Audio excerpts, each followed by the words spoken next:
बोलिए वृंदावन बिहारी लाल की जय हो। बोलिए आनंद कंद भगवान की जय हो। आप सभी का हमारे YouTube चैनल पर बहुत बहुत स्वागत। आइए आज हम आपको एक बहुत सुंदर कथा सुनाते हैं। कथा का प्रसंग है कि हम जीवन में जीवन कितना अच्छा जीते हैं, लेकिन फिर भी हमसे जाने अनजाने में कहीं न कहीं पाप बन जाता है। पाप क्यों बनता है, पाप होता क्यों है, और पाप के बाप का क्या नाम है। आइए इस पर हम विधिवत चर्चा करते हैं। इसी बात को लेकर के हम आपको एक सुंदर कथा, अद्भुत कथा आपको श्रवण पान कराते हैं। एक गांव में एक ब्राह्मण रहते थे। वो बड़े ही धर्मात्मा पुरुष थे और ब्राह्मण वृत्ति से अपना जीवन यापन करते थे। एक वो बेटा था उनका, वो भी बहुत धर्मात्मा, भगवत भक्त और भगवान की पूजा आराधना वंदना अर्चना करने में अपने पिताजी के साथ हमेशा लगा रहता था। बालक कुछ बड़ा हुआ तो ब्राह्मण ने अपने बेटे को शिक्षा के लिए काशी के एक गुरुकुल में भेज दिया।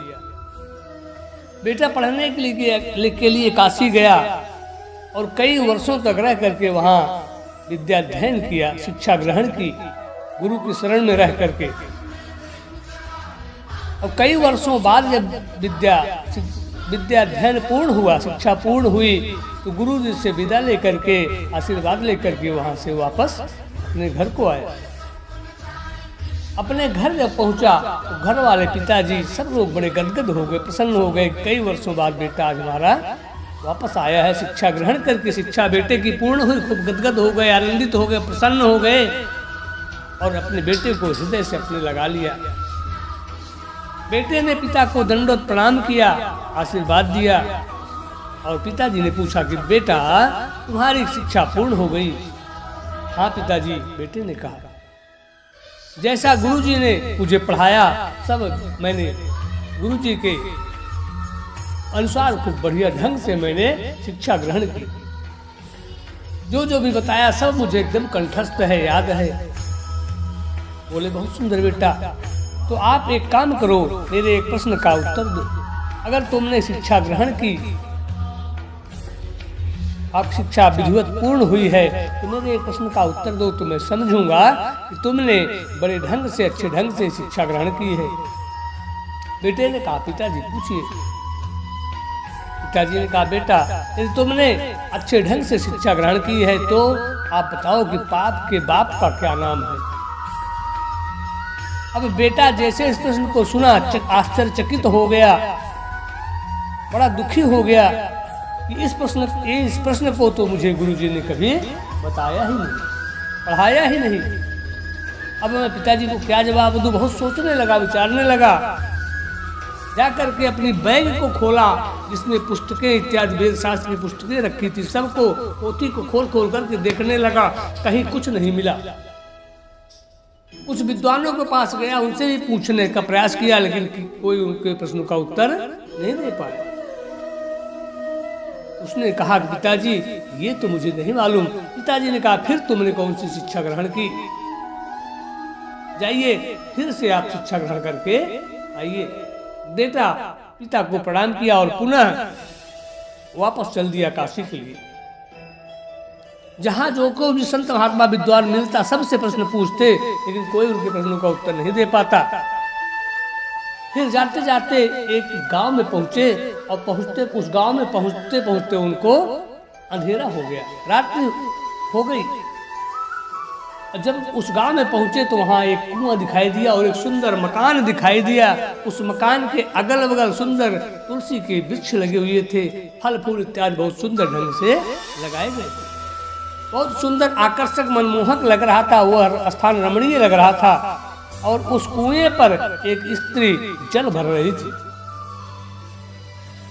जाकर के उस स्त्री के पास खड़े हुए।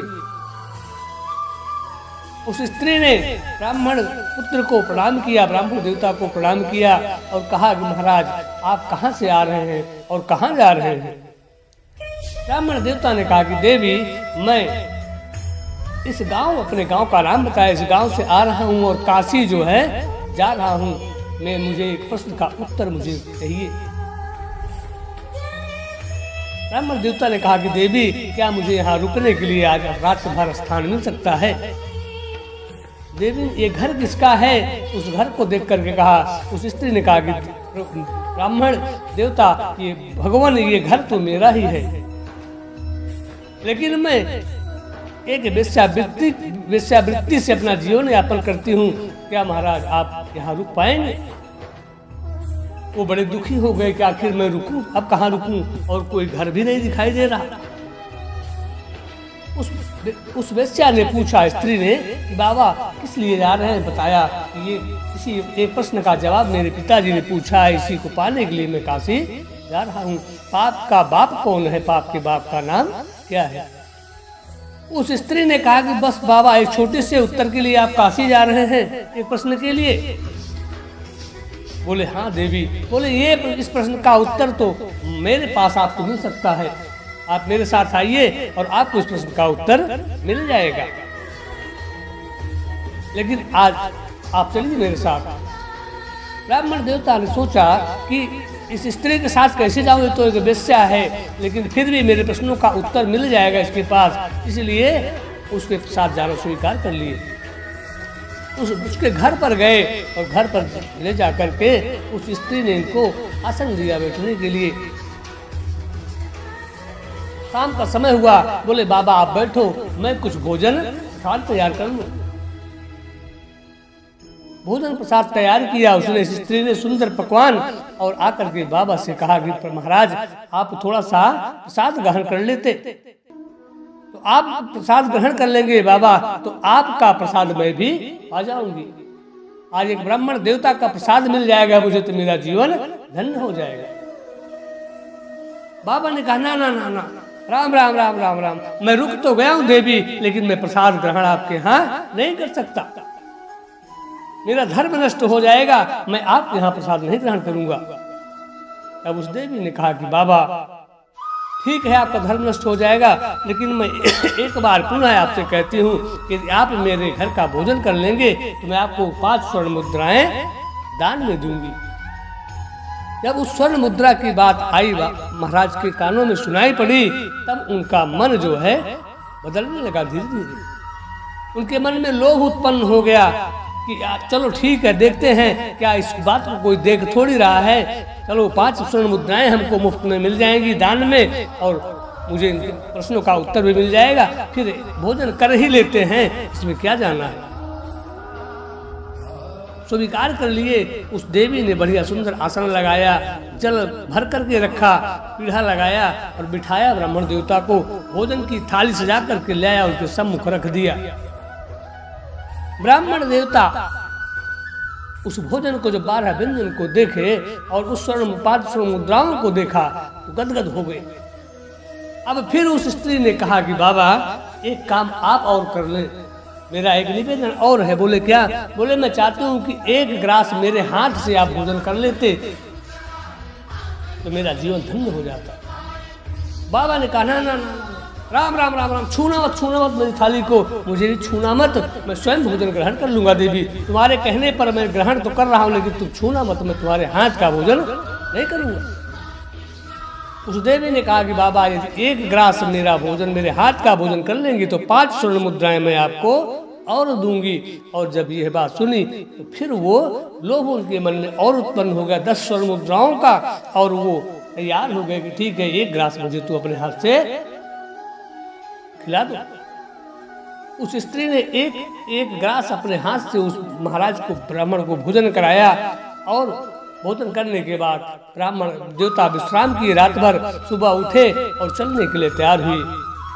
10 स्वर्ण मुद्राओं को अपने झोली में रखा और चलने के लिए तैयार हुए, लेकिन उनके मन में तो अभी प्रश्न था, प्रश्न का उत्तर तो उनको मिला ही नहीं था। उन्होंने कहा देवी मैं जा तो रहा हूँ, लेकिन मेरे प्रश्नों का उत्तर जो आपने कहा था कि मेरे पास मिल जाएगा, अभी तक मुझे मिला नहीं। देवी ने कहा बाबा अभी आप समझे नहीं, आप अपने प्रश्नों का उत्तर नहीं मिला। बोले देवी कहाँ मिला? बोले बाबा आपको अभी तक समझ में नहीं आया? बोले नहीं देवी, कहाँ समझ में आया, कहाँ मेरे प्रश्नों का उत्तर मिला? देव स्त्री ने कहा कि बाबा आपने कहा था कि मैं आपके यहाँ रुकूंगा नहीं, आपके हाथ का भोजन नहीं करूंगा, आपके घर का भोजन नहीं करूंगा, मेरा धर्म नष्ट हो जाएगा। लेकिन बाबा आपने उस 5 स्वर्ण मुद्राओं के लोभ के चक्कर में आकर के अपने धर्म को नष्ट किया। आपने मेरे घर का भोजन किया और मेरे घर का ही नहीं, मेरे हाथ से भी भोजन आपने ग्रहण किया। यही तो पाप का बाप है। लोभ जो है वो पाप करा देता है। लोभ के चक्कर में आकर के हम आप संसार लोग पाप कर बैठते हैं, और यही पाप के बाप का तो नाम है बाबा। यह सुन करके बाबा गदगद हो गए ब्राह्मण देवता, और उससे उस स्त्री से विदा लेकर के अपने घर को चले। घर आकर के अपने पिता को बताया कि पिताजी, पाप के बाप का नाम लोभ है, लोभ ही पाप का बाप है, लोभ ही हमसे आपसे संसार में सबसे पाप करा देता है, और लोभ ही पाप का मूल मंत्र है। इसलिए हमारे जीवन में जो भी पाप बनते हैं, बन जाते हैं, वो सब लोभ के कारण ही, मोह के कारण ही बनते हैं, हो जाते हैं। तो यही है इस प्रश्न का उत्तर। बोलिए वृंदावन बिहारी लाल की जय हो, बोलिए आनंद कंद भगवान की जय हो, बोलिए सच्चिदानंद भगवान की जय हो।